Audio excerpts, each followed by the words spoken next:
भारताचे एक सार्वभौम समाजवादी धर्मनिरपेक्ष लोकशाही गणराज्य घडवण्याचा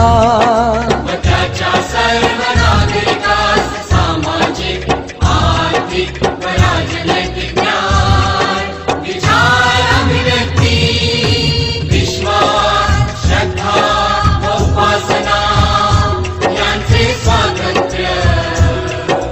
दर्जाची व संधीची समानता